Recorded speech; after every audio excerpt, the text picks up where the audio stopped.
Bonjour à vous, bienvenue dans cette vidéo sur les énergies de la semaine du 8 janvier 2024 pour notre collectif dans cette idée que nous sommes tous reliés, tous un.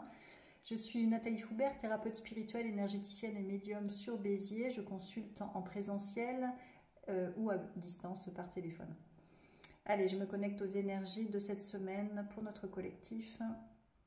Alors, ça va nous demander cette semaine d'avoir la foi, parce que je vois une humanité qui regarde les choses en focalisant sur le négatif, en focalisant sur l'ombre, comme si en fait elle devait subir une façon de faire sans enthousiasme, sans joie, sans lumière. Alors qu'en fait, quand elle regarde sa créativité, ses mains, elle peut transformer ce qu'elle voit de noirceur en quelque chose de beaucoup plus lumineux. Et c'est justement là que ça s'ouvre, que les potentiels s'ouvrent. En fait, on peut transformer la noirceur en lumière, on peut transformer les choses, on y amène notre créativité et les choses changent dans notre visuel, dans notre vision du monde, dans notre réalité.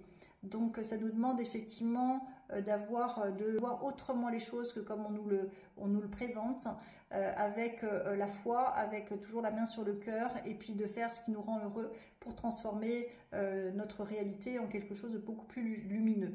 Voilà ce qu'on me montre. Alors, pour cette semaine, le tirage, c'est « En quoi la vie est-elle ton allié ?» dont se relier à plus grand que nous-mêmes. Ensuite, croyance « Je ne m'appartiens pas ».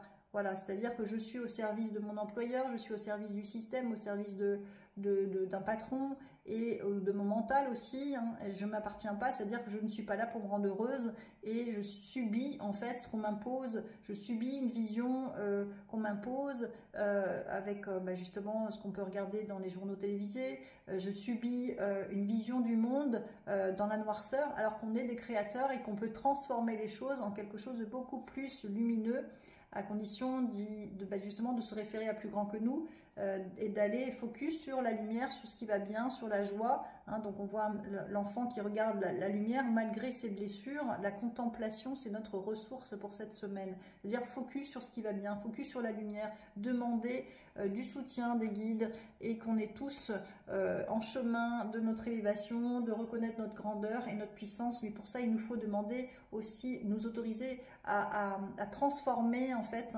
ce qu'on ne veut plus voir, hein, donc y amener notre créativité, y amener notre couleur, notre foi, notre joie dans notre réalité. Donc les deux cartes conseillent le jardin intérieur et je suis amour. Voilà. Donc le jardin intérieur, en me recentrant en mon cœur, je redécouvre mon jardin intérieur, ce lieu où je vais pour me recueillir. Cette dimension infinie devenant l'espace de ma sérénité. Je retrouve ainsi ma véritable source de paix, ma lumière divine. J'atteins le calme et m'en tiens à l'essentiel. Je réalise à quel point je suis merveilleux. Et je suis amour. Je m'aime et m'accepte en tant que corps physique, je m'aime et m'accepte en tant qu'âme, je m'aime et m'accepte en tant qu'esprit, je m'aime et m'accepte en tant que totalité. Ainsi, je découvre le véritable amour, celui que je porte aux autres et celui que Dieu me porte, l'amour inconditionnel. Voilà pour cette semaine du 8 janvier, je vous la souhaite excellente, bien à vous.